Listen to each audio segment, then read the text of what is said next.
Hi there, I am David Butler. I'm Emily Freeman. Welcome to Don't Miss This. Glad you're here. We are getting into a sad section. Oh, Sorry. and it's been a sad week, everybody, Yeah. because you've had really hard things for like 5 days in a row. We've had really hard things also over here for that many days in a row. And then when I opened up this and I was like, oh, I don't know if I can do any more sad.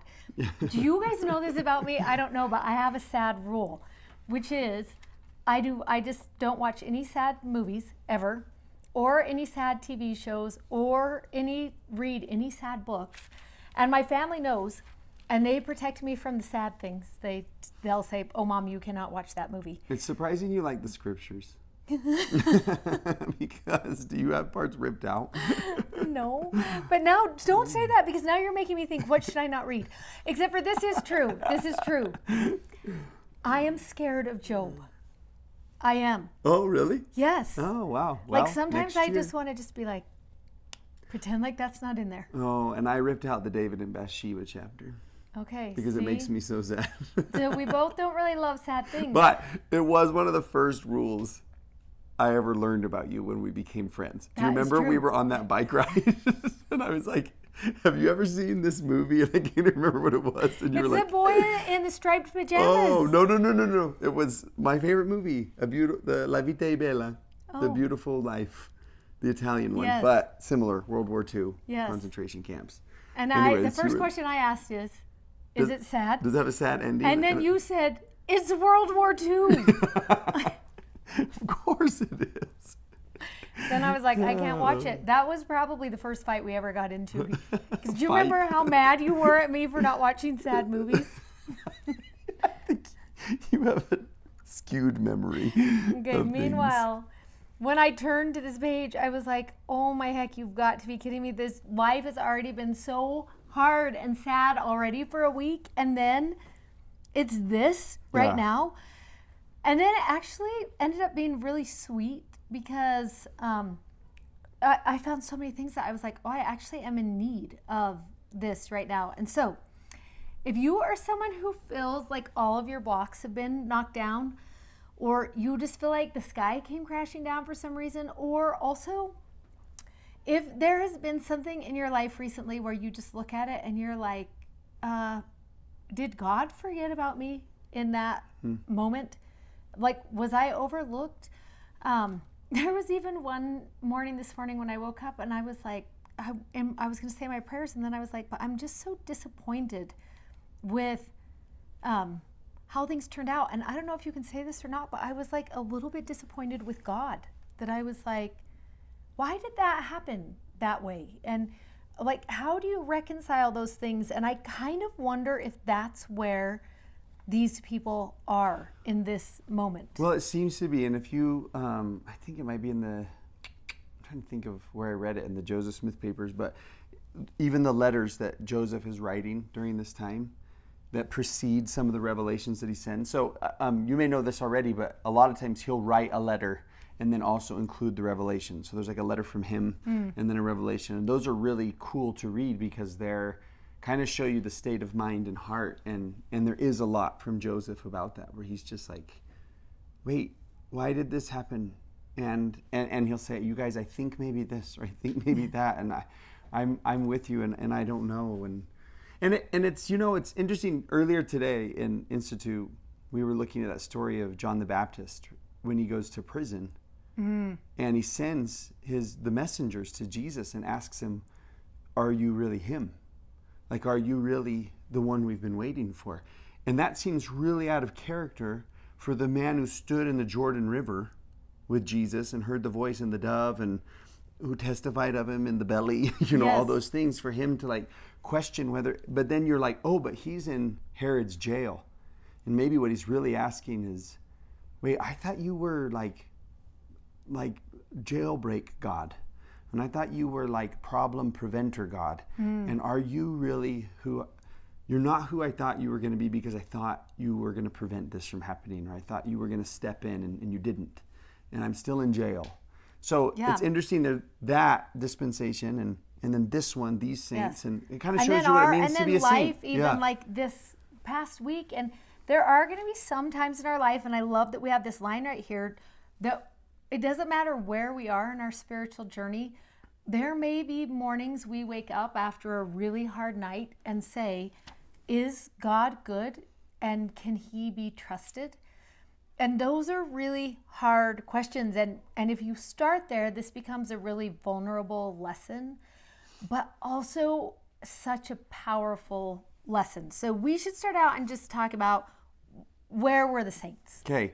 So this section 98 where we start with is particularly written to the saints who are in Zion. So we have, if you have your journal, you've got the little timeline here that you can see where it was in July when the mob first attacked, right? And you had Edward Partridge and the other leaders being tarred and feathered. And they made that agreement a couple days later that said half of us will leave in August and the other, in January, and the other half will leave in April. Give us time to get our stuff together. We promise we'll leave. Oliver Cowdery, who's been in Missouri, is on his way back with the reports of what is going on. He was an eyewitness to all those things. He'll get back on August. And remember, it takes a long time. It takes so long to get from Independence back to Kirtland. So it's not just overnight and then he's there the next day with news. He's like 5 days. Right. So we'll bring this up again when we get into section 98, but I think it's interesting to look at the date of 98, August 6th. And Oliver comes with the news mid-August, a couple weeks later. So that will be important, I think, to the saints as for this revelation to have been written before Joseph knew anything that was going on. And it almost says this first line just that we wrote up here. I see you. Yeah, I know what's happening with you. Anyways, they start kind of secretly, they make that agreement and they start secretly kind of like going to the law, seeing if they can get some legal redress for this. And the mobs find out, and then it's in October and November where you have all of those awful stories of them burning houses and beating and raping and chasing people out. And that's when it just turns into mass chaos, and there's lines at the river as people are trying to get out and escape, and families split up, and just all of those. Hans Mill is right in there, and you just have all of these like the persecutions that are happening that that start just right then where they actually leave Jackson County. Like this is gonna the first domino is what I should say for all that happens. And so it's like the crazy thing though is there is so much scripture. Like the idea of Zion has been since Joseph translated the book of Ether in the Book of Mormon. Like this is an early concept, and then they found it and where it was, and they started to build it, and there's a revelation for a temple there, and there's so much prophecy and promise about it. Yeah, and people are coming to be part of this thing that they've talked about, and this is what it's going to look like, this is what it's going to feel like, this is what it's going to be like, and they really feel like all dispensations are like pouring into this last one, and we're a part of something that's like dripping with destiny, and it's just, and then all of a sudden, like they get kicked out of the city, like they're by violence, yeah, like they're like, and it's and where is God, and is he who we thought he was, and can he be trusted? And it's so interesting when you start out with how he starts in 98.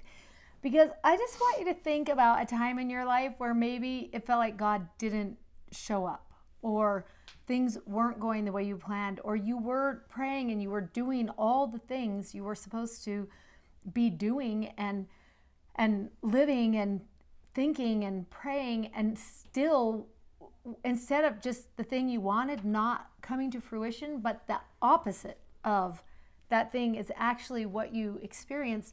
And then he starts out like this, which I'm so intrigued by right now. Verily I say unto you, my friends. And who loves that he starts friends? I know. Someone's like, you're not my friend. You're not acting like a friend right now to me. But it's going to get worse. Because then he's like, fear not, let your hearts be comforted, which that part is so nice. That you're like, oh good, can you see we're in some trouble here? And he's like, yes, I have come to comfort. And then he says this, rejoice evermore, and in everything give thanks. And you think they're like, really? Like, Do you know what's happening? It's not right the time now? to start a gratitude journal, you know. Don't light the fireworks.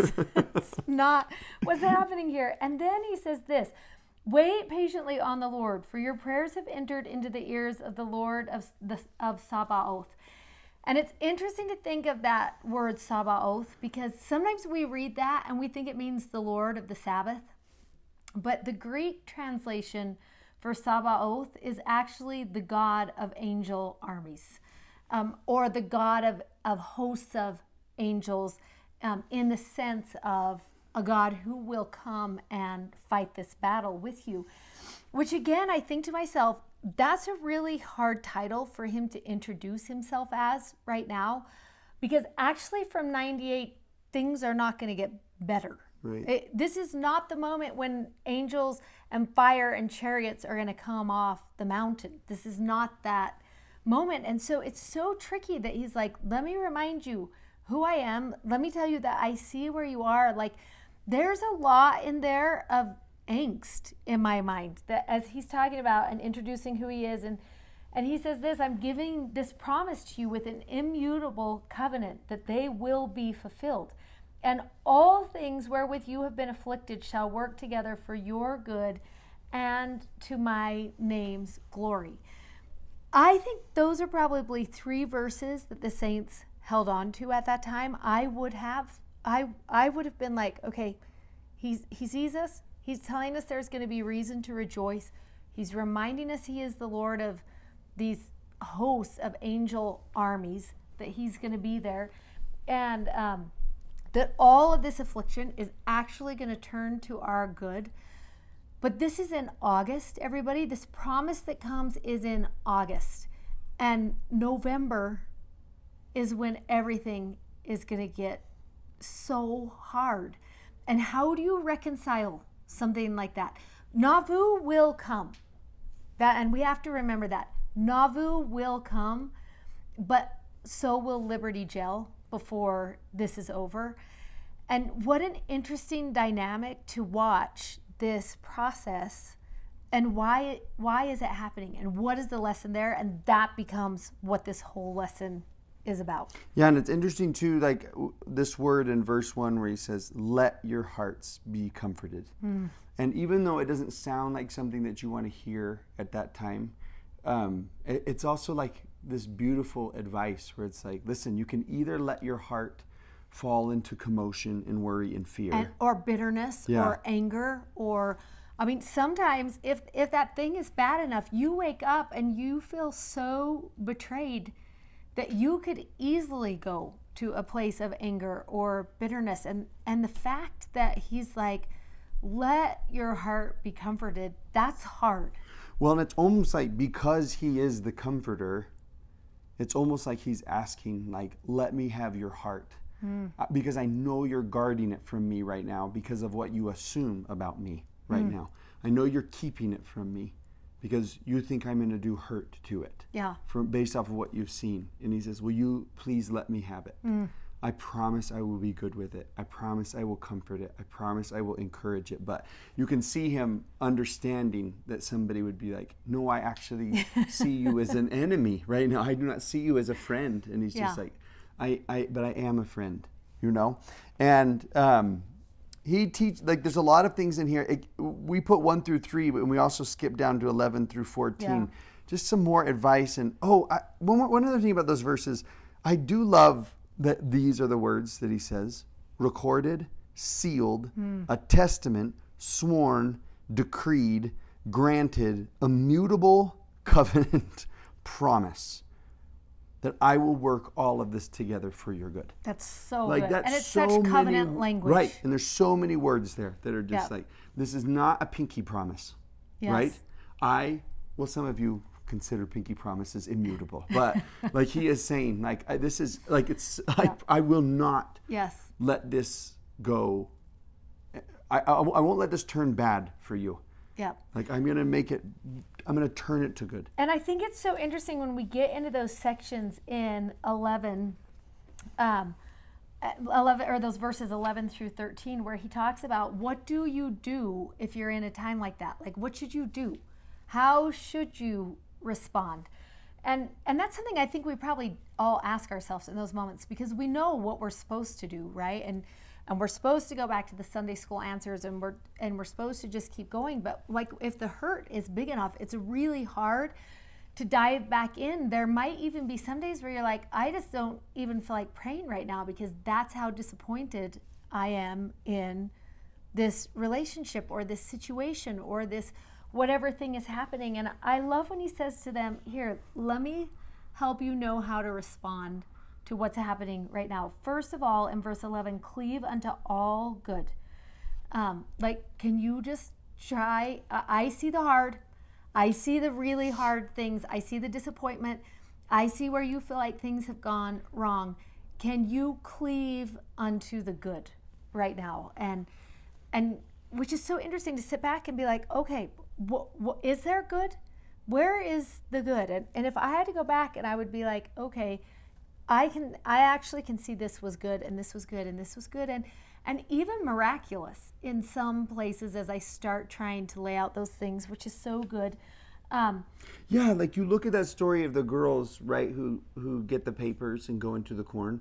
Like, that's either like an evil story or a miracle story. Yeah. Right? There are kidnappers with guns all around us. You know what I mean? Yes. Or you could say, like, we were protected, we were shielded, Yeah, and we were smart hid, enough to be we right were there right. at that time and grab as much as Right. we could. And the cornfield was just prepared enough at that level of growth and the timing. And, you know, you can stop and go through and say, I do see good here. It doesn't take away the disappointment or the hurt, or even sometimes that feeling of betrayal. But when you do see the good, you're like, okay, I actually do see you here. I don't know if I love how you responded, but I do see you here. Helps. I love the second thing. You've got to live by every word which proceedeth forth out of the mouth of God, which is also hard, because if you are in this, is God good and can he be trusted place, it's really hard to be like, but I'm just going to live by every word that proceeds out of his mouth right now. I'm just going to do that. Yeah, and I don't know if this is on purpose or not, maybe, but that line is the line that Jesus uses when he's in the desert, right, being tempted by the devil. And I've always thought that spot was so interesting, because he had been in the river and now he was in this wilderness place, this desert place. And remember, the devil was actually tempting him about the character of God. He's like, if you're really his son, would he have let this happen to you? Which is what's up for grabs right now. Right. And so it's interesting, this line when Jesus says back to the devil, I live by every word that comes forth of the mouth, out of the mouth of God. And the most recent word that Jesus heard out of the mouth of God was, you're my beloved son. And I'm so proud of you. That's so and sweet. I know you and see you, you know, and in that wilderness place, those are the words I think that Jesus was cleaving to. You know, when the devil was saying, God left you. So good. He abandoned you. And then he's gonna say this, which is important to remember, because he's like, you just cleave unto the good things and you live by every word, okay.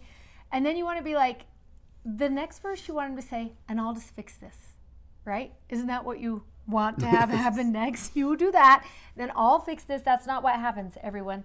In verse 12, he says, and I will give you line upon line and precept upon precept, which means this probably isn't going to resolve tomorrow. And it's probably going to resolve through a lot of that revelation, that we want the end revelation. We want that. Could you just give us the answer that would fix this?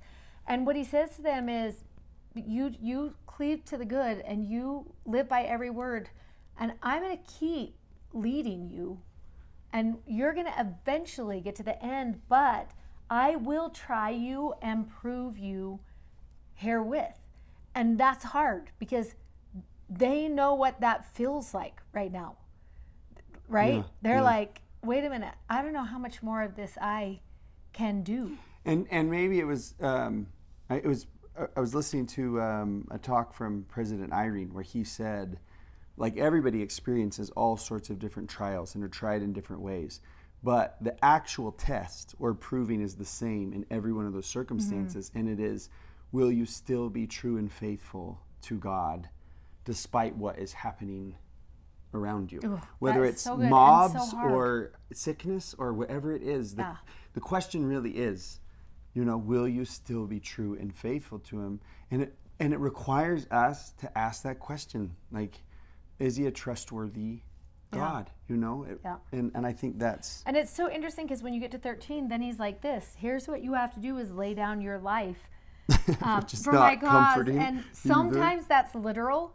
but also sometimes that's figurative. Like we all get caught up in what we hope is going to happen, what it's going to look like, how things are going to go. This is what I want my life to be. And it's so interesting that he's like, you actually might have to lay that down in order to discover life eternal. Yeah, life eternal, which is to know God and to know Jesus. That's life eternal. And it's almost as if he's saying, you're going to have to lay down that expectation of what a life should look like in order to know me and in order to know Jesus. And do you want a relationship like that? And that is so hard.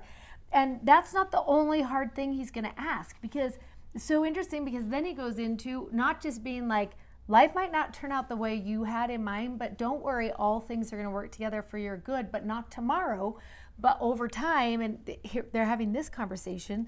And then he's like, and hold on, let's just pause for a minute and talk about your enemies. Which on one hand, they probably were so glad to be like, oh, good. Well, at least he recognizes there's someone against us, right? He sees the problem. But the ask of that is going to be so hard. So we've got these two boxes where he comes in and he says, which is super timely, because he's like, obviously you are thinking about retaliation and revenge right now. So let's talk about that, and let me teach you about that. And let me also teach you about forgiveness. And you're kind of like, these are two lectures I don't really want. But we have to remember, like, that, okay, particularly like retaliation, forgiveness. Let's think about this for just a second, because you already know what he's going to say, right? So this is not a spoiler, but, well, let's just say what he says real quick. He starts with this retaliation section. It's basically, if someone smites you and or your families once, then bear it patiently and revile not against them and seek not revenge, right? And then he says, and it happens again, do the same, and again the same. And if it happens a fourth time, you can retaliate. But if you don't, you'll be rewarded, And it's sort of like that advice. When you look at it, you're like, what if I did retaliate, though? Like, what happens to my soul if I am filled with revenge and retaliation? And bitterness. And anger. Yeah. And I want you to hurt you. And I want you to feel pain. And I want us to be even. And it's just like, these actually are super protective, for him to say, this is, don't seek for retaliation and for revenge. I'm protecting your heart by asking you not to do this. That's so good. And then the same with forgiveness, right? Where he's just like, he gives a similar, just what you would expect. That 70 times 7 lecture is the word I was going to say, but that lesson that he gave to Peter. And I love when he says this in the midst of this whole entire discussion. He gives them a couple of things, like, He's not just like, just let it keep happening and let it keep happening and let it keep happening and forgive. And you're like, well, am I going to live my life like this? Which seems really hard, but I love that he's like, first, lift a standard of peace. And second, lift a standard of peace. And third, lift a standard of peace. And you just imagine that white flag flowing and you know what that says about that situation. But then there's another part where he talks about bring it to the Lord. And I love when he says that he's like, you do not have to do this by yourself, and I can help you figure this out. It's so interesting because I had my grandkids over yesterday, and Luca is 4, and then his little sister Desi is like a year and a half old, and she's just at that walking around, and whatever looks fascinating to her instantly, or to him, instantly becomes fascinating to him or to her. and then he can move from that to somewhere else. But as soon as he's in that, she's like, well, what's that? You know that age. Yeah. And this is what would happen is he would start playing with something, just playing, and she'd walk over and grab it, and she wouldn't get away. And so he would just, hit her or grab the thing. And next thing you know, she's crying.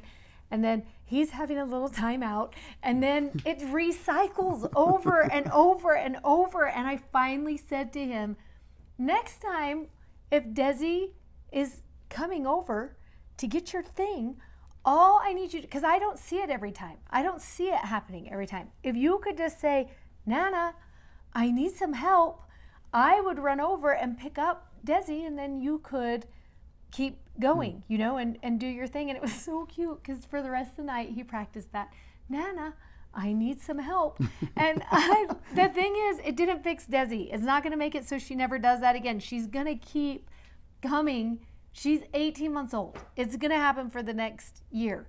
But what he's missing out on is not having to go to timeout every 10 minutes because he's learning a solution. And I wonder if when the Lord is like, could you just bring it to me? Could you be like, I need some help here? Then would you be able to figure out how to get that? And is it going to be this process of getting through? But then I also love when he says, I will fight your battles. And in the end, there is going to be Nauvoo, and there will be Utah, and there will be those temples. Like I am going to work through this time period with you, but you're going to have to be patient. And that's so hard. And really, when all that advice is given, like again, the timing of that, section 98 is after that first mob kind of violence and the printing press destroyed and the promise that we'll leave, then this revelation comes. And then 2 months later, the disaster happens. And let's read some of that because it's so interesting just to think about what happened. I have a couple things that I just keep in my scriptures here because I just want to remember. Sometimes we just read this advice and we're like, oh, that's so nice. Until we remember the situation that's happening, and then we're like, that's so hard. That's what happens. This one from the history of the church says, the mob in Jackson County continued persecuting the saints until all members of the church were driven out of the county. Lyman White reported, I saw 190 women and children driven 30 miles across the prairie with 3 men only in their company in the month of November. The ground was thinly crusted with sleet, and I could easily follow on their trail by the blood that flowed from their lacerated feet on the stubble of the burnt prairie. I mean, can you even imagine what that felt like to watch that kind of hurt happening to your people? It says this, most of the saints fled north where they had to cross the Missouri River. The shores of the river near the ferry were lined with refugees. Some people were fortunate enough to escape with some of their household goods, but many lost everything. And then Parley P. Pratt said, hundreds of people were seen in every direction, some in tents, some in the open air around their fires while the rain descended in torrents.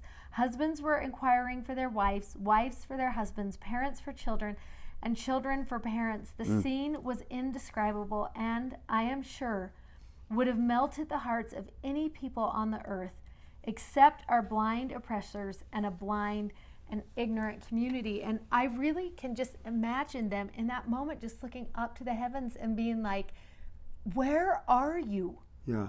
Right? Where are you? And in the midst of this fury and this storm and everything going wrong, where are you? And do you want to say anything else about this? Because I so bad want to go to 100. Yeah, no, let's go right now. 100.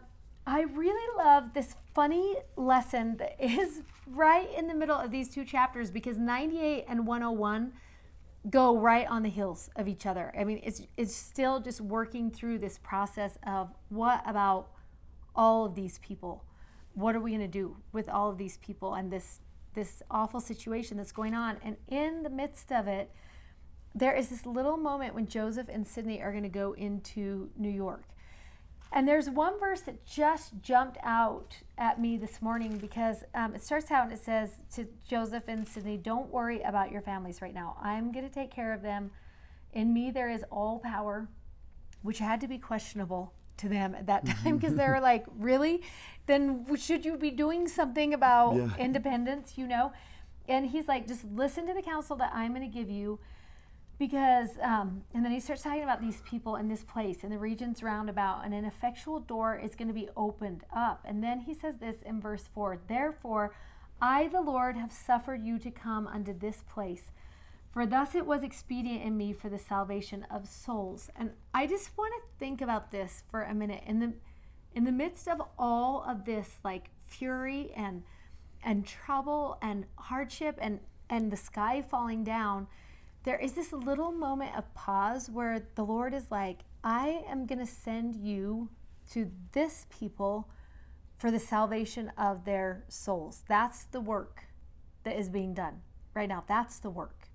And I love that the word salvation means healing and rescue and deliverance. And it's almost as if he's saying to Joseph, don't get caught up in what is happening right there, because your work is healing and rescue and delivering, and Jesus, that is your work. And I am going to send you into places where that work can be done. And it makes me think that in those places in our lives where we're experiencing all of that trouble, and that's what we see, that's what we're like swept up in, is the hard and the what went wrong and where did it feel like God failed and all of those things. That there is just this little moment where he's like, I'm going to actually send you into this place, and this is what I want you to do there. And as I was reading it, I thought this becomes such an important part of the lesson, because sometimes the Lord is going to send people into our place who are going to do this thing,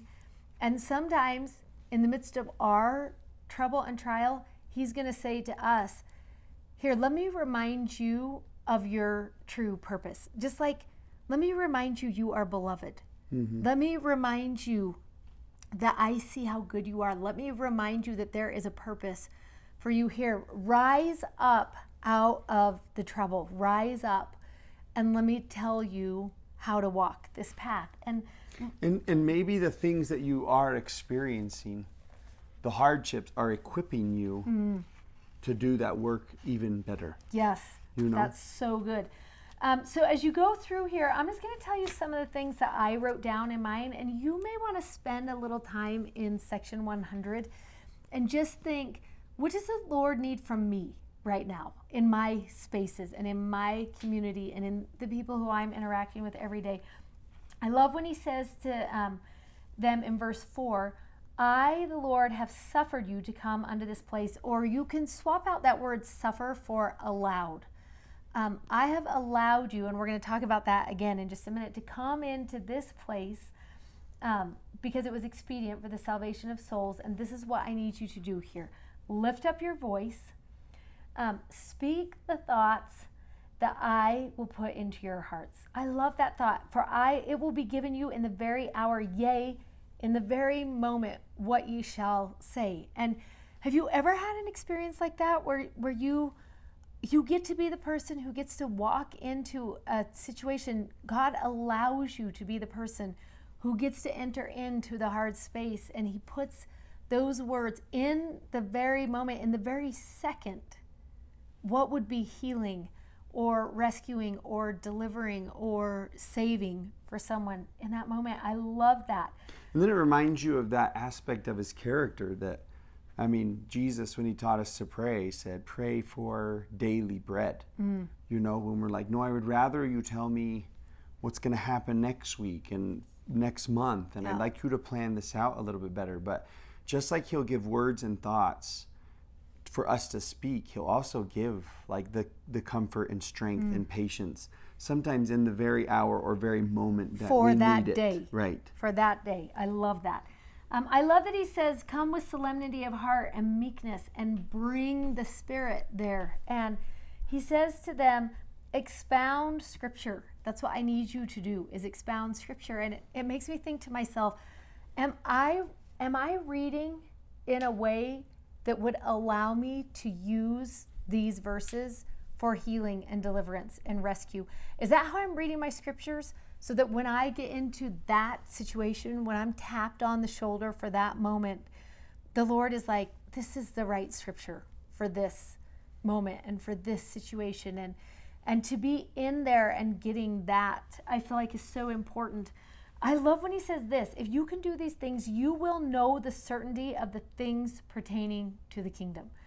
And how many times are we like, I just need to know how this is going to turn out. I need to know how this is going to resolve. I need to know this about the kingdom. And I love that he's like, if you can just do these things, you are going to know the certainty of all things pertaining to the kingdom. In fact, I wanted to read one thing there. Where is that part? Do you see it? Where you should say, I will give you power to be mighty in Scripture. The 11. Oh, the certain, yeah, all things pertaining to Scripture. I'm going to find it in a minute, because there is a part, and it actually might be in 101, where he's going to talk about there will come a time when all this will resolve. Not just this moment, but things that are past and things that are future. Is it in 101? Yeah. Okay, I want to go there for sure. I love that that part. And then he just says this: continue in your journey. Let your hearts rejoice. This is the second time now he's said this in this time of just devastation. Just let your hearts rejoice. And then he says this: I am with you unto the end. Just let your hearts be comforted. All things will work together for your good. And then I think this is important, and for the sanctification of the church. And that phrase caught me this time, because we see him being able to work individually in lives, and it is going to eventually, this is all going to work out for your good. We know that from Joseph of Egypt's story, when he had to go in the pit, and then from the pit to the prison, and then from the prison, through all the palace stuff and all the things that had to happen, which every place he probably was like, this is not where I want to be, and this is not. But at the very end, what he tells his brother is, am I not in the place where I was supposed to be when this is all said and done? Years later, decades later, because I was sent actually to heal and deliver and rescue. And had I not experienced all those hard things, I couldn't have. And it became for the entire family, right? His suffering became for the entire family. And I love that thought of the sanctification of the church. Like, this is going to be for your good, but it's also going to be for the good of setting apart all my people and the purification of all my people. And that sanctification process that is just going to bind us to him. And sometimes it's the hard things that sanctify. I was just listening to this interview between Anderson Cooper and Stephen Colbert. It's an older one. Not where so I thought you random. were going to go. But he was talking about, Stephen Colbert was talking about just some of the hardships and tragedy that he faced when he was younger. And he quoted, I think, Tolkien, when he said, what he calls them punishments of God, like bad things, which obviously might not be his punishments, but that's how he categorizes them with that phrase. It says, what punishments of God are not gifts? And then he says, I've actually learned to love the thing I wished would never have happened. And they just talk about that journey and what that was like, and how God used those experiences, to refine and to chasten and to, and to bring about the good for his life. And don't you think all of us can name that moment in our life that we're like, oh, I know mine, and several, right? Like 10. But I would never choose to do that. I would never want to do it again. If I went back, I can figure out how I would wish it went differently, but I see the gift. The gift in it. I've learned to love the thing I wished most had not happened. Oh, that is so good. And it's really what 101 is about too in the beginning. Now 100 was kind of specifically to Joseph and Kurt. Then now 101 is in December, after all they've been kicked out of the county, and the Lord starts to explain. And he starts in 101 at the beginning, that verse 2, what you hinted at earlier, which is, I've suffered this affliction to come upon you, or I've allowed the affliction to come upon you. Meaning, I didn't cause it, but I did let it happen. Yeah, which is so hard. It's still, that is hard to reconcile. Yeah, particularly because, if he's got the power to stop it, and he doesn't, you're like, that's not nice, to watch things happen when you could have intervened, Yeah. Like if you're about to see someone go over a waterfall and they don't see the waterfall and you don't say anything, you're a bad person, for not saying anything. And so it's interesting that he's like, no, I suffered this affliction to actually come upon you. And he says, Let me tell you why. yeah, in consequence of your transgressions.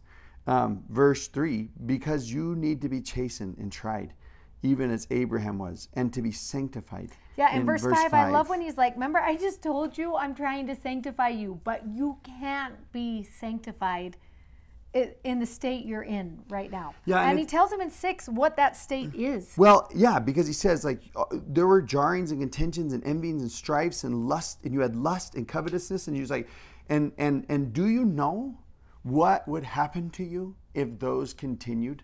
If you multiplied jarrings and contentions, envy, strife, and lust. Hold on, I just want to pause you for a minute because you are giving me so much anxiety right now. Right.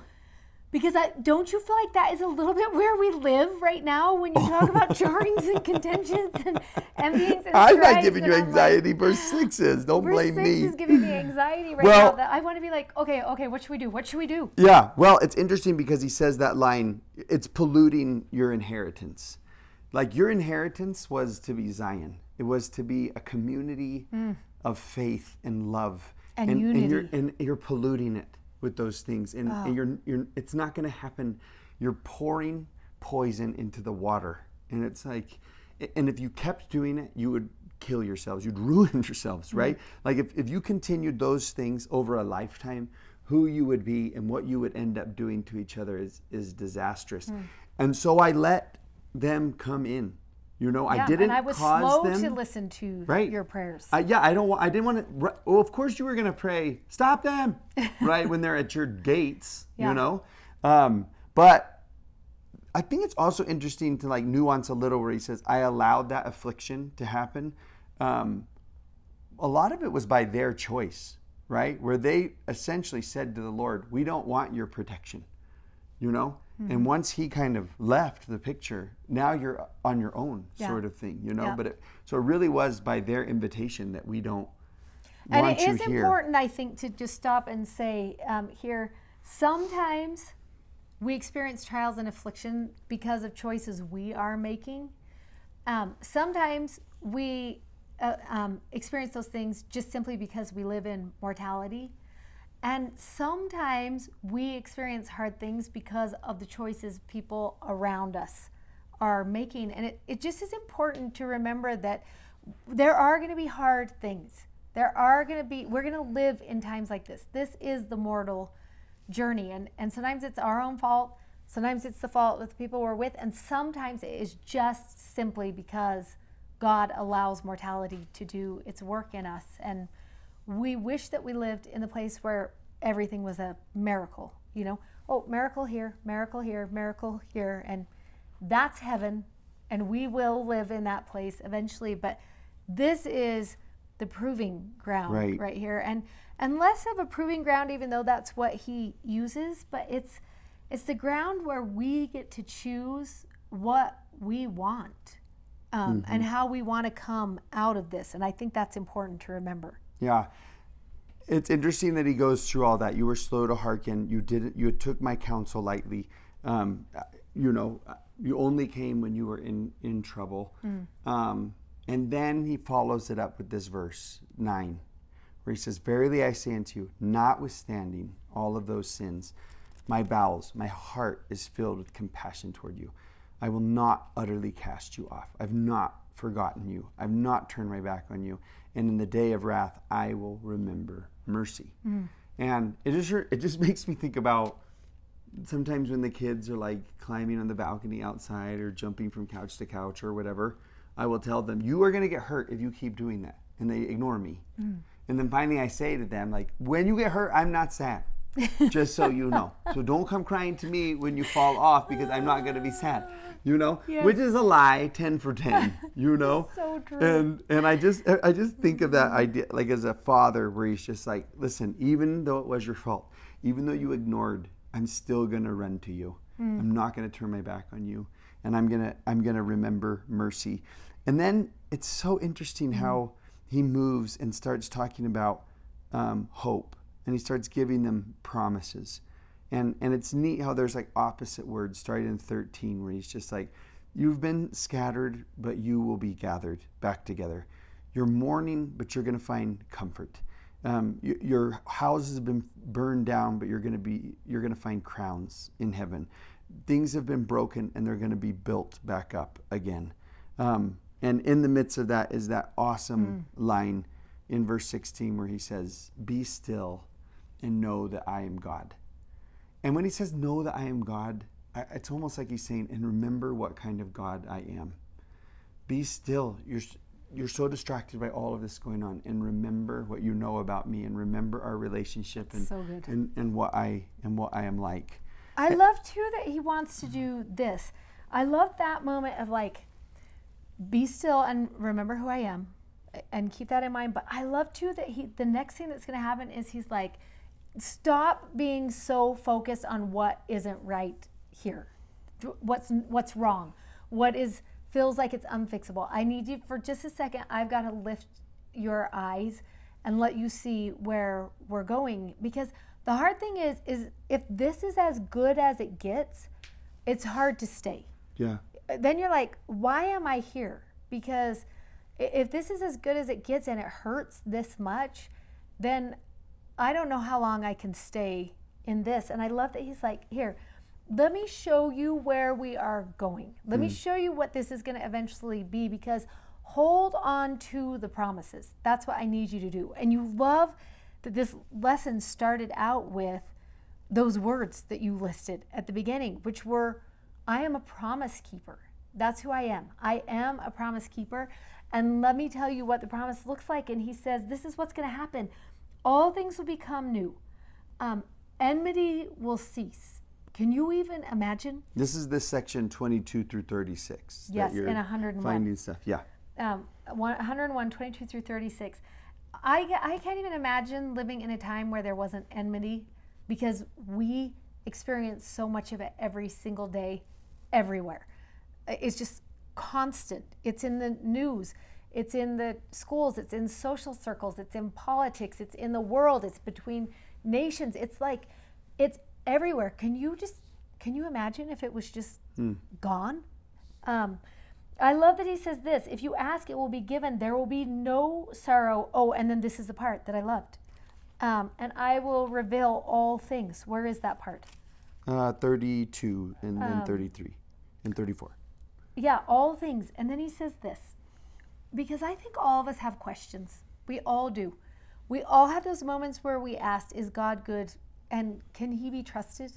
Because what about this thing that happened here? And then what about when it happened here? And what about this thing that happened? And, this and this. And we can look back on the parts of our life that we're like, why did God let that happen like that? And I love that he's like, don't worry, because there's going to be a day when the Lord will come and he will reveal all of that to you. He'll say, let's talk about the things in the past, those hard things in the past. And let's talk about the things that man didn't even know was happening, and things of the earth and how it was made. And let's talk about the purpose and the end thereof, and the things that are precious and the things that are above, and all things that are beneath, and the things that are in the earth and upon the earth and in heaven, and those who suffer persecution for my name, and those who endure in faith. And he goes through everything. And I love that he's like, I'm going to give you the answers. I promise. I will give you the answer for this. And there's going to come a time where there just is no sorrow, and there's no enmity, and everything's going to become new. It's all going to be fine. It's all going to be fine in the end. And do you just want to hold on to that? Because that might help you get through this, is the hope of that. Yeah, and something really cool happened right around the same time that this revelation came, and the saints called it the night the stars fell from the sky. There was, as they sat on the banks of that river, homeless, like cold, there was this meteor shower that happened. And there were so many of them that they actually thought it was a sign, God saying, it was like a second coming prophecy, and it was a reminder to them. And it really is. If you search this meteor shower that happened in November of that year, it's not just the Church of Jesus Christ of Latter-day Saints that records it. It is recorded everywhere. I actually searched it. They were not the only ones to experience it. It was amazing. It was like this amazing moment that happened. This is what Parley P. Pratt said about that night. We looked up and lifted up our heads, rejoicing, knowing our redemption drew near. It is a singular coincidence that this wonder should happen at the very time of our dispersion. And let others think as they may, I took it as a special manifestation to fulfill the scriptures, to rouse our drooping spirits by a fresh memorial reminding us of a coming Messiah for the redemption of those who look for him. Mm-hmm. And it's just neat to sometimes think in those moments of dispersion to watch for shooting stars. Watch for the little symbols and signs of a God who will keep his promises, who's coming. And if you want an anthem for this, by the way, on that night, W. Phelps sat down on the banks of the river. Of the Star Night? Yeah, of the Star Night. And he wrote the hymn, Now Let Us Rejoice, which was what the Lord, remember in the beginning, kind of like encouraged them to do. Find reason to rejoice. He wrote these words, in faith we'll rely on the arm of Jehovah to guide through these last days of trouble and gloom. And after the scourges and harvests are over, we'll rise with the just when the Savior doth come. That's so good. Yeah. Okay. See you next week.